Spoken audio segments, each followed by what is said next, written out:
to this afternoon's panel discussion on AI, and specifically how leveraging AI capabilities can both improve how your customers experience your service and solutions, how you communicate and market to them, and lastly, how AI in collaboration with humans can increase the efficiency and satisfaction of not only your customers, but your employees, okay, from CSRs to field workers, okay? I'm joined today on this panel with three guests, and I'll let each of them introduce themselves. I'm Vicki Doris, and I'm with IBM's Global Energy Team, and I'm the solution leader for customer operations. I'm Suzanne Russo. I'm with an organization called Pecan Street Inc. We're a research and development nonprofit based here in Austin with a mission to accelerate innovation in clean energy and water conservation. We do that by creating research networks with households across the country, instrumenting those homes with a variety of sensors that collects very high resolution data about how they use energy and water, making that data available to researchers and companies to help accelerate the cycle of innovation. And then we work with those companies, both startups and large companies, in our lab here in Austin to prove out and refine those products. Hi, I'm Damien Despinois. I'm with Energy Foundry. We're a venture capital fund based out of Chicago. We invest in early stage, so seed, Series A, technology companies that impact the clean energy value chain. So it ranges from, in terms of subsectors, we've invested in the solar subsector, we invested in energy efficiency, both on the device and the platform side. We've also invested in energy storage, advanced materials. So a pretty diversified overview of what's going on at the fringe of energy innovation. Within the fund, I'm in charge of the market intelligence function, where I use the insights that we see in the innovation landscape to inform both the fund strategy and try to help our corporate partners with their innovation needs. Hi, I'm Jason Pastris. I work for Southern Company, which is one of the largest energy companies in the United States and the largest provider of electrical power in the southeast of the United States. I work in our Energy Innovation Center, where I'm an innovation technology manager. I tend to work a lot on products and services that have a technology component that deliver value to our customers while also changing our revenue model. And I work a lot in emerging technology, one of which is AI.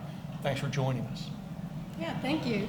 So we're going to cover a number of topics. We're not going to specifically talk about AI technology, but more the implications of AI and where they can be leveraged and where we've seen some benefits and maybe some skepticism, okay?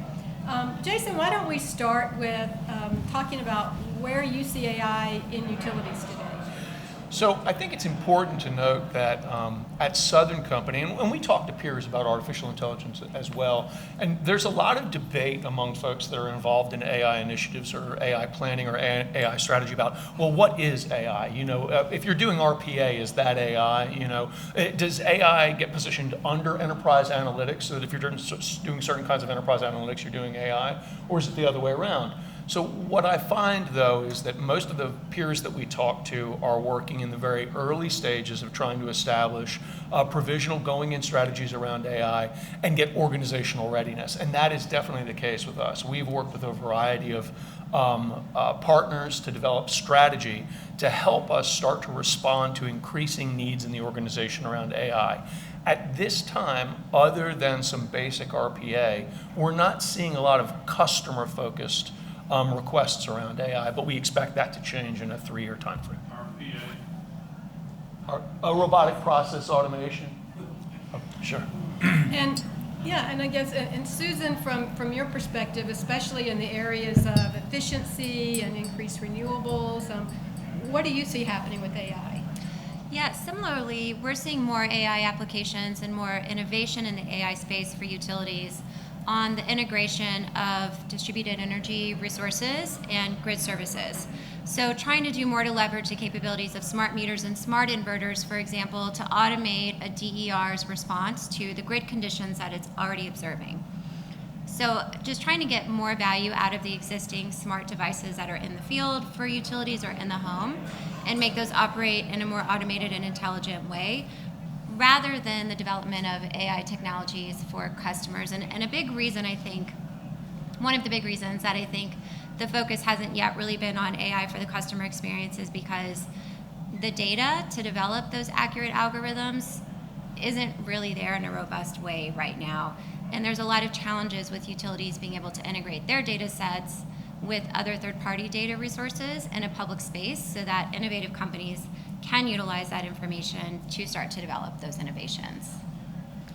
And Damien, I know you have a little different perspective as a venture capitalist and which companies to fund and back, and what do you see happening in the AI area? So at Energy Foundry, we tend to not take a technology-forward approach, but more of a market-back perspective. And so we're looking in the sub-markets where we operate, we're looking for unique technologies that help us disrupt a specific step of the value chain in this sub-market. AI is one of them, but it's not the only one. So I would say we're pretty neutral when it comes to that. Now, of course, there's a lot of innovation going on in the space with AI. I would say, so we see about 800 deal opportunities a year. I think about 5% of these have the word AI in the tagline, so they consider it as a core foundational technology for the company.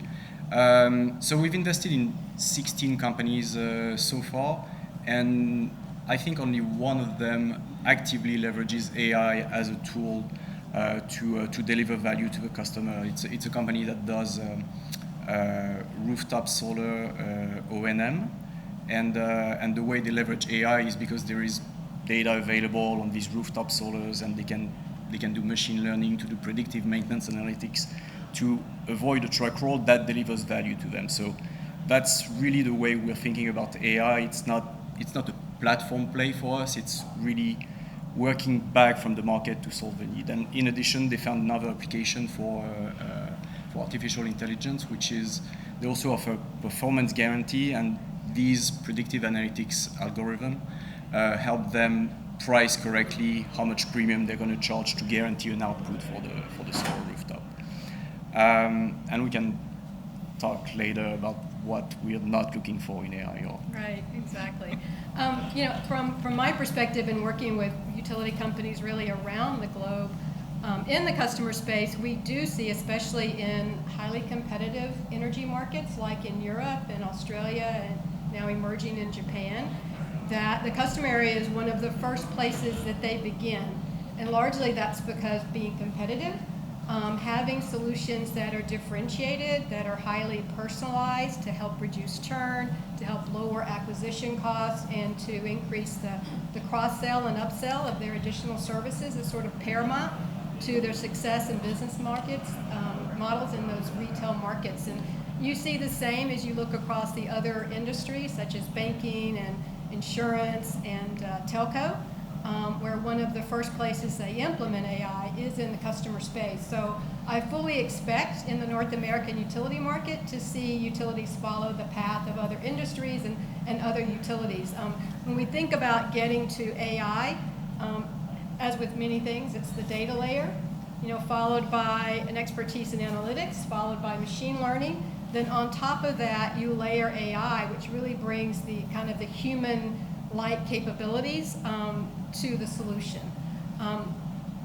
Speaking of humans and AI, I want to talk a little bit about the workforce and the impact that AI will have on that workforce. And Jason, why don't we start with you? So we talked about this in our prep talk, and it's one of the things that I often worry about is that when we embark on a conversation about artificial intelligence, and especially how artificial intelligence can be used to augment human performance, the thing that we get preoccupied with is what's going to happen to jobs that right now are positioned squarely as being essential to interpersonal interaction. One of the things I'd like to mention to folks is a paradox called Morovitz's paradox. Hans Morovitz is a futurist and an artificial intelligence scientist, been around for all of the different eras of artificial intelligence and been through plenty of artificial intelligence winners. One of the things that he says is that humans are inordinately interested in and overvalue capabilities that don't come natural to us. and we undervalue the capabilities where we really shine and excel.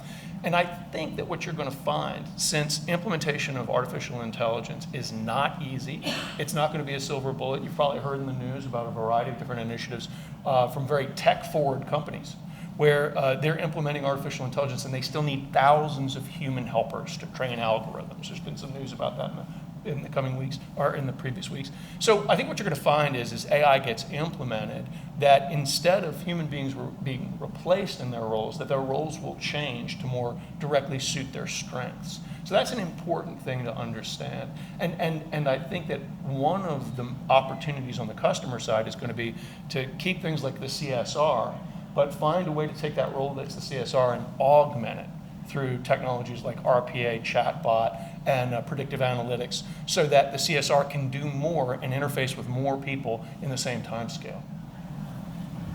That's a good point. Anything else you guys want to add? Topic?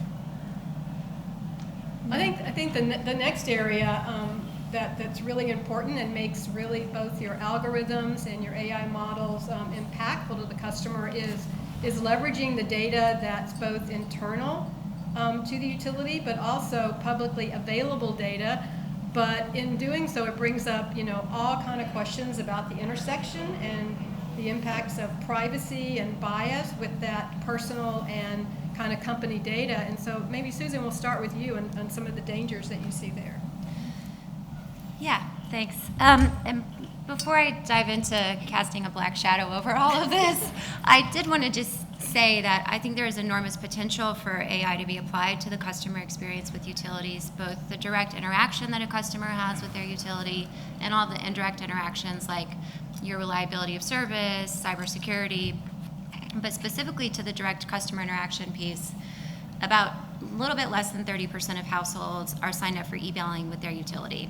Conversely, about 80% of households have smartphones, and there's been a number of discussions about why we have this disparity as part of this conference. But from a mission-driven perspective that we have at Pecan Street of trying to accelerate conservation and efficiency, we think that getting more customers directly interacting with their utility is a critical piece of that puzzle. To make more households aware of the services or programs available in their community or at their utility, to help improve their home's efficiency or help improve the way that they use energy, or even just to get information about choices that they can make when they're purchasing new appliances on energy efficiency and the cost to run that device, are really critical. And AI has the potential to just so dramatically improve that direct interaction with your utility that we think it is an area that's important to focus on for innovation and for adoption by utilities.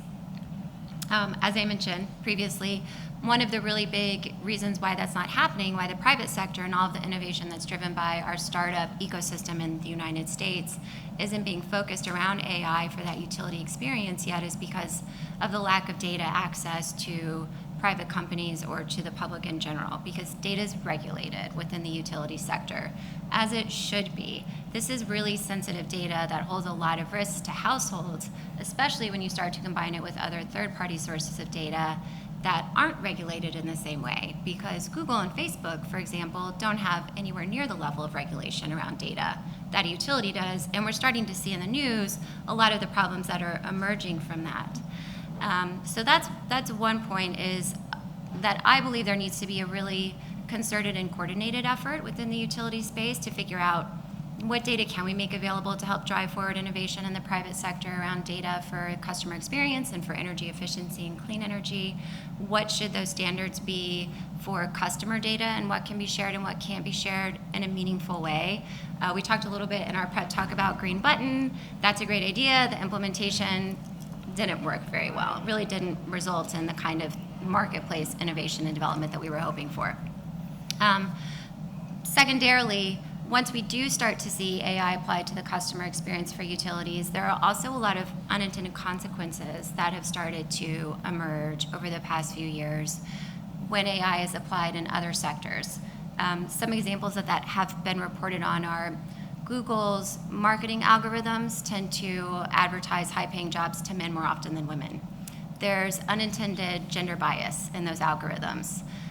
Hewlett-Packard had some security cameras that couldn't actually recognize people with darker skin tones. There was something in the news a few weeks ago about how smart doorbells are sending data to police on potential security threats when they see a person of color walk by on the street. There's a lot of bias that's built into these algorithmic platforms, and it's important to talk about that up front because it's actually fairly easy to solve for. We know now that when we have diverse teams that are involved in creating these software platforms and these algorithms, that bias is much less likely to occur. And there's a discipline that started to emerge to counter this called race-conscious design. It's actually a class that's taught at Berkeley now. And so I think for utilities, particularly with the public interest mission, it's important to have those conversations early on with your team about who are you going to partner with to help design these programs for you, or who in your company is going to be organized to design these programs, and making sure we have that diversity of representation included up front, which should just result in a better product overall. I think you're right, yeah, and I think that in addition to, there being standards and conventions or being some sort of, broad governance, I think as the industry as a whole matures, and in the same way that we've started to very much adopt security first design or security by design, where it's our first consideration is data security or action security in software and digital experiences. Over time, I think we might change the way we look at personalized experiences to be less so uniquely, individually personalized and more personified. And as that becomes the norm, I think what you're going to find is that where data could be made available, but the risk seems to disproportionately outweigh the potential reward, you'll see that risk, that perception of risk come down, right? So we need maturity in this space. Where conventional modes of development really help ameliorate that risk situation. And then what you'll find is folks won't be so concerned about having to adjudicate what's too risky to provide in, let's say, an open data market or open data platform. They'll just sort of say, hey, listen, the standards and conventions, the platforms that you're using to develop these experiences all have mitigations to that risk baked into them. Design patterns have mitigations to that risk baked into them. So I think it's a bright future that we're going to get to eventually. And that's a good point. And it kind of ties into, Susan, another area that you brought up in our kind of pre-conference discussion, which was the whole point of, utilities have the mandate to serve and to serve all. And with technologies like AI, and especially when you think about all the channels that customers want to communicate with you on, be it phone or messaging or web or app, there's the need to think about equity and inclusion in all the products and services that you offer to customers. So let's talk about equity and inclusion a little bit for all of the clients that a utility serves. Yeah. Do either of you want to start on that? I feel like I've been doing most of the talking. I liked, and actually Damien did talk a little bit about this, and we'll see if we can tease that out of him. But the notion that, let's say, a sort of difficult set of concepts to resolve is the notion that you need to treat everyone equally, especially in a regulated utility, right? All of your customers are paying a rate. Your customers are part of constituency. You're regulated by a public service commission. So your tendency is going to be to say, hey, listen, we're going to treat everybody as if they're the same customer. And that actually conflicts a little bit with the notion of effectively personalizing important content to them that's relevant to somebody that either fits a certain propensity model or a certain segment, right? But what we tend to do is we tend to lean much more towards this notion of treat all customers equally so that you see relatively limited propensity modeling, or you see propensity modeling and segmentation that's very anodyne, right? In other words, hey, you're in a segment that says that you're eligible for an energy audit. When providing that to a customer may not really be giving them the kind of excellent experience that they really desire and really adds a lot of value for them. So that's an interesting dynamic that we need to resolve. Suzanne, in terms of equity and inclusion, how do you think that we build on that? Yeah, I think this is also a great topic to be talking about at this stage in the innovation cycle for AI, because it's relevant broadly to clean energy, distributed energy resources in our society, which is that we're seeing a lot of markets develop that we want to have developed to get more clean energy onto the grid that provide more value back to whoever's making that investment. So in a number of states now, individual households that have a rooftop solar panel can sign up to participate with an aggregator and play into the wholesale market. So they can earn additional revenue off that investment. That's great. But that also leaves out the whole population of households that can't afford to make that investment in solar, that don't have an equal opportunity to participate in benefiting from this electric grid that we have in place.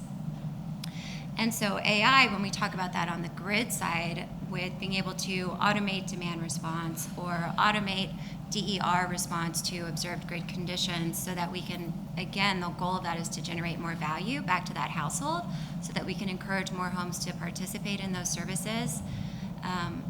That still leaves out the segment of the population that can't afford that initial investment.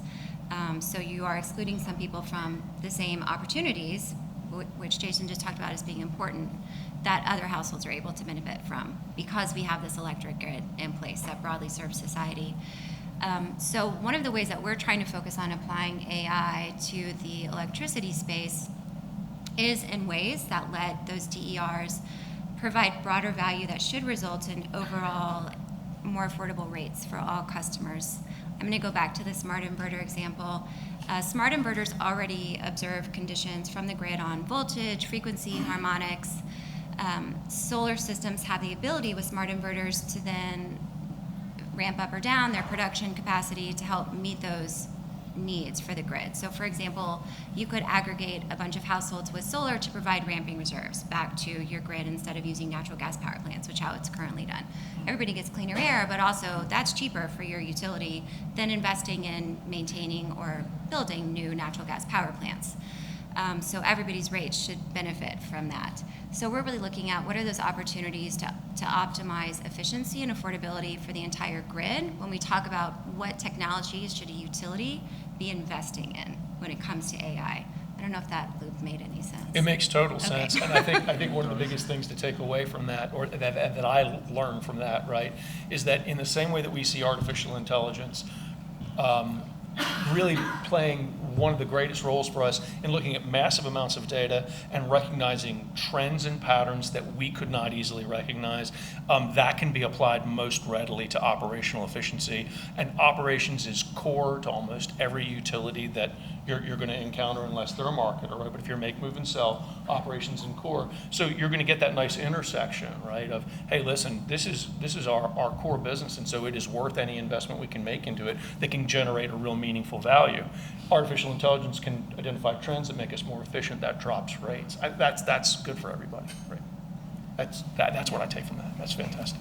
Yeah, and I think it's also important to think about your customers' expectations based on what they experience from other companies they do business with. And by that I mean anything from, personal recommendations on Amazon to, you purchase this vacation, you're probably interested in this other vacation that we have. Because when it comes to servicing your customers, if I'm a utility customer and I'm on your website or your app or calling into your call center and I've got questions about, a high bill, right?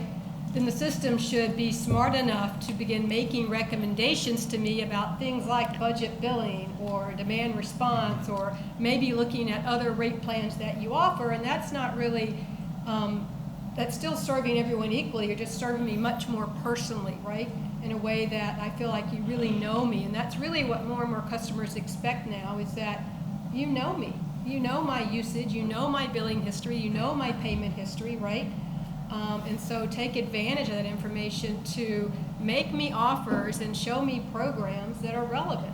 I couldn't believe I saw a commercial just last week from a major insurance company touting their new sort of custom insurance plans, and they're talking to some young buyers of a new car and getting them to sign up, and they're like, well, we're already customers. I was like, wow, that's a big miss for a commercial about customized insurance, right? When they're trying to sell it to someone who's already a customer. Like, don't you know that? I'm already a customer. And it's so true, understanding that who your customers truly are, what they need, anticipating their needs so that when you get those customer service calls, anticipating someone's needs is fundamentally interpreted by people as an immediately sympathetic response, right? If I'm anticipating why it is you're reaching out to me and I am trying to help you before you can even tell me, that's sympathetic. And when we talk about things like transactional analysis in between people, right? That's the right way to deal with conflict. So where AI can help resolve a person's problem by anticipating why it is they're even reaching out in the first place, right? That's going to be very helpful. But you can also see the flip side of that is utilities are very concerned that, well, what if it gets it wrong? What if we take a situation that we could have resolved, easily in an interpersonal reaction, and the AI doesn't quite do that. But I think that is really an area of promise for us in customer services. The more we can anticipate what folks need, and then there's the marketing aspect of after we anticipate what they immediately need and we serve that need and get them taken care of, is there some other way we can help them, as you were talking about, Vicki? Right, and it's just as important. We have several utilities where, we've implemented AI solutions on the front end of the transaction with the CSR. So by the time that customer gets to the CSR, right, the CSR is presented with a dashboard that says, Vicki's calling again, and it's probably about a billing dispute, because that's what she usually calls about, and her customer sat level right now is neutral, and her NPS score is X, right? All of this done before it ever gets to the CSR. And from a CSR perspective, it's like a huge relief. Like, Yes. I know probably why you're calling, you're not really happy, and I know how to help you because, my predictive analytics has said this is why you're calling. But the point I was making when we were having the pre-discussion, when we were talking about equality and inclusion, is if you leverage AI to hyper-segment your customer base and you design this very personalized offering and you curate it so that you know that there is a correlation between an EV owner and a solar panel, someone that has rooftop on its house, then are you actually offering the same thing to all your customers if you actually do some hyper ranking and hyper segmentation of this of what you offer to your customer? And I don't have the answer to that question. I don't think it's an easy thing to answer either. I think maybe one of the ways for it is to try to identify that we are definitely using the technology and our investments in that technology to at very least offer something of value to all of our customers, right? Yep. So as long as we're doing something with that technology that benefits all of our customers, that's great. Suzanne, what would you think? Fair? Yeah. I think the other point that came up kind of in our pre-conference, and I'll send this to Damien, is that he's a skeptic when it comes to AI. So Damien, you want to talk a little about your skepticism? I'm a skeptic and neutral. So like I'm more neutral than skeptic. You're backpedaling. No, but He had a strong position earlier, ladies and gentlemen. Make this interesting. no, like I said, so over the 16 portfolio companies that we've invested in, only one leverages AI as a core technology. And so out of curiosity, I went back into the last 20 deals that we've seen that mention AI as a core technology and looked at why we did not invest in these deals. And what I found out is that in about half the cases, the value proposition is just we're an AI company. And when you're an early stage startup, you don't have that much runway to figure out what problem you're going to solve with this technology. So that's definitely a red flag for us. So not having a precise problem that you're going to solve with AI. Now, the rest of the deals that we've set aside were actually because AI might not be the right solution for this particular problem, so there might be an alternate solution that creates more value for the customer that can involve hardware that's not necessarily AI related. So that's the second root cause. The third root cause, and I think this one is actually quite interesting, is sometimes, so to have a very powerful AI platform, you need a large quantity and quality of data. And so we invest mostly on the grid side and on the technical side. We're not very well versed into RPA and call center automation, so that's not the area that we invest in. But we've seen over the years a number of innovations and startups that leverage AI that require vast amounts of data coming from the grid, coming from the customer. So either from sensors on the grid or from the smart meters. And what we found out is because you have all this installed base on the grid, that's legacy equipment that might not be digitally ready to actually communicate with your AI platform, then there's only so much. You might have the most powerful AI engine that optimizes your grid and reduces the cost to all of your customer base. But it's like you have a beautiful engine, but you don't have the fuel that fuels it and allows it to actually deliver the value. And we've seen that on the grid side. We've also seen that on the advanced metering infrastructure, where the frequency of sampling on the smart meters was just not enough to actually granularly analyze the energy usage and which appliance turn on and off in the houses. I see this this is really analogous on the customer side too. It is. And operational data, as we just mentioned earlier in the conversation, operations is core to a make, move, and sell utility. So the likelihood that your data has been well maintained and there's been a lot of good stewardship around that data is much higher, I think, in a make, move, and sell utility on the operational side than it is on the customer side. In a regulated utility, your customers are sort of your customers by default, and so the motivation, the impetus to really make sure that data is absolutely top flight and as good as it can be for marketing initiatives is not strong when your core product is the electricity you're going to sell through the virtue of a regulated monopoly. I remember in the mid-2000s being in conferences like this and talking with folks about customer data, and it was amazing how many folks still had a lot of customer data stored in, and this is going to be for younger people, multi-use, multi-view systems. Does anybody remember that? So IDMS systems where literally you had a byte field that was of a certain length, and some expert inside of your organization had to know, oh no, after 9 characters, that's all of the last name we store, and then the 10th character is the first number of their street address. Right? So that's the mid-2000s. But again, that does make sense if what you're trying to do is prioritize your business in the correct way based on where it is you can add value for your customer and where you can add value for your shareholder. And that happens to be in the operational space, not the customer space. So again, if you were to attempt to leverage AI, the issue that you'd have is you have a really big data management, data preparation, data readiness sort of strategy. And then you have political discussions that you have too, where you talk to people about your customer data, and perhaps your leadership says, I'm not sure we have anything that we really need to work through that much, since we could probably acquire from a third party an analogous set of data that was more prepared. Right? So a lot of different things you got to parse through in terms of having data readiness for AI. And those are conversations that we definitely have inside of Southern Company as we look at our artificial intelligence prospects for the next few years.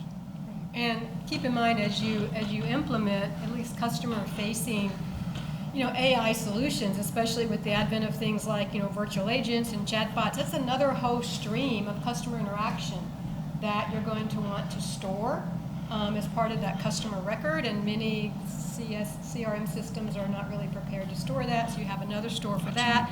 Then all of a sudden, you have your systems of record. You have this new interaction data. You've got your email interaction data, you've got the calls and all the IVR transactions, you've got voicemails, and most of that data today exists. You've got surveys from 4C or whomever, but the ability that's really all the type of data that you would need in a very robust customer AI system, but very few utilities have yet pulled that together. That's right. And that's one of the challenges. I mean, they can get to their systems of record data, sure, billing, payment, history, premise, but can I tie that to any emails you've sent, any IVR conversations? What about that chat conversation you had with one of our agents? That becomes more of a challenge, but it's also really where the promise is in delivering those personalized services and solutions to your individual energy consumers. Absolutely. Yeah. Having to work through issues of data structure, data storage, interoperability, APIs, application programming interfaces, to bring that data together, whether that data is going to be brought together temporarily for context or going to be brought together in some store that's going to be persistent. That's an enormous amount of work. An incredible number of people have to come to the table. There will be governance concerns. There will be a lot of folks that feel like, maybe the way that there'll have to be consensus around strategy. Some folks will say this is the right way, this is the right. So imagine having to go through all of that effort if you don't have some use cases that you really believe are going to yield tremendous value. So one of the things that we're hoping for is, we've talked about this lately, is that AI will help make that easier, make that in and of itself, understanding, parsing the data, understanding what you've got and how useful it'll be, that it'll make that easier, because what we all want very, very badly is to please the customer and keep the customer absolutely the center of everything that we do. It's just, can you surmount that challenge to get Right. there?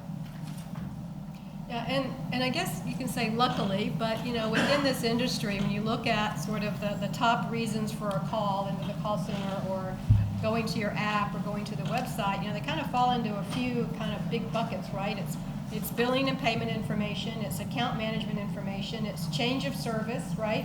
Or typically it's storms and outage are kind of the four big ones. And so as you think through your use cases and where AI can come in to help deliver that experience, I mean, those are really the ones to focus on first, and it really depends on your biggest pain drivers, right, from a customer perspective. But, taken as a whole, when you look at sort of those four key buckets, I mean, those are things that will drive down operational costs and improve efficiencies. They will improve customer satisfaction. And as you add, for example, things like, energy efficiency services or new programs, you begin to impact both the revenue stream, if you're able to charge for those, or perhaps even revenue from the standpoint of getting better credit and collections when you proactively offer customers a billing extension or to go on to budget billing, for example. So it has tremendous impact across the customer area, just depending on the use cases. And again, the use cases are pretty narrowly defined. Not that they're difficult to implement, but there's only a handful of them that really define those key moments of truth or moments that matter, for your customers. So, I think you're absolutely right. I mean, on the title of this panel is customers interact with their utilities 10 minutes a year, and you have to be excellent when you interact with your customer. Leveraging AI is one way to do that. But I think it's also a little bit of a constraint point of view. Why do utilities have to stay within this 10 minutes a year box and deliver superior service during these 10 minutes? That's all I have face to face with my customer. Now, I think there's a great opportunity with the connected home and the voice activated controls for utilities to engage on a more continuous basis with their customers.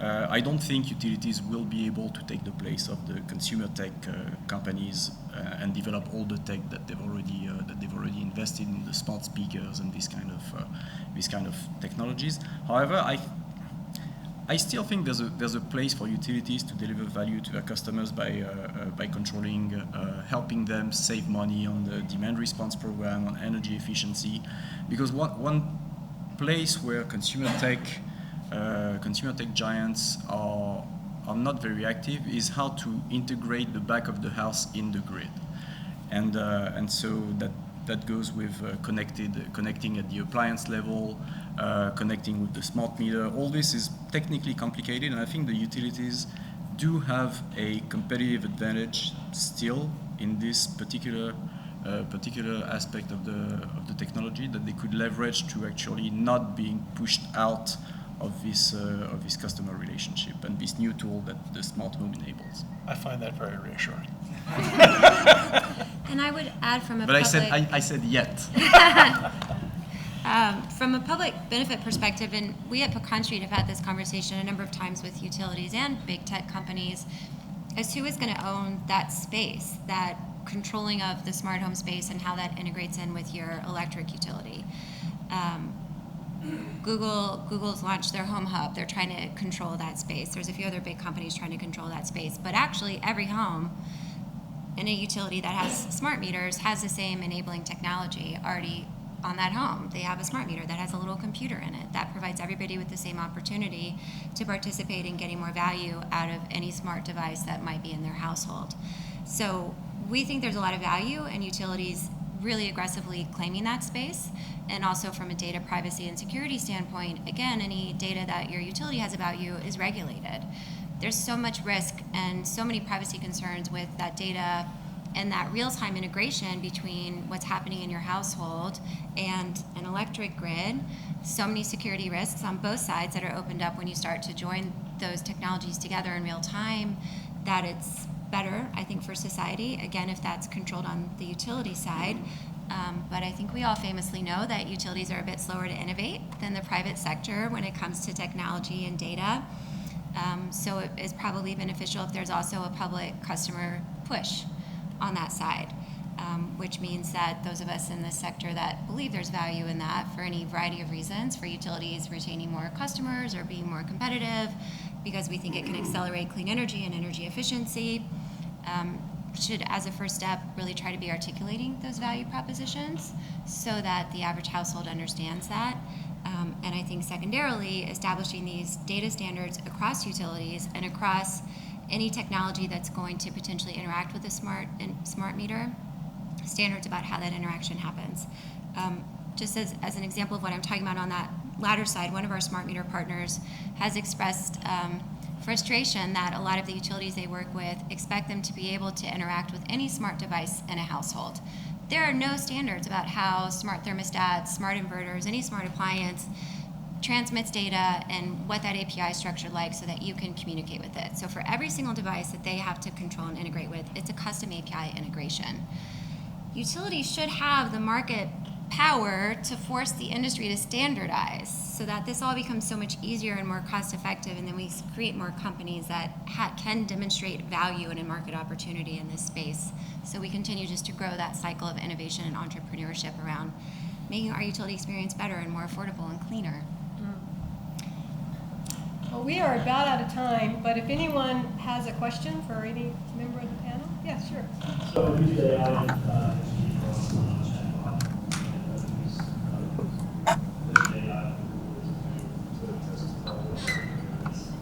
those are nice instances. The big issue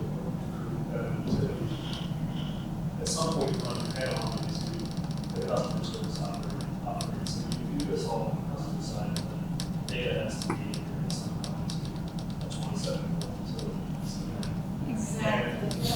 And so, you know, we can play around with this stuff all the time, but it takes years to get stuff data. Do you guys have any, is there a way to package it so we can push it, or is there any? Yeah, we can talk about that because we worked with one utility with a similar legacy CIS system, right? Can't really change it, and yet they wanted to deploy a lot of new capabilities for their customers, and we did that, but we had to do it outside of the existing CIS and just make sure they were connected. So. Yeah, it's almost like you're figure out how to get this stuff in here. Yes.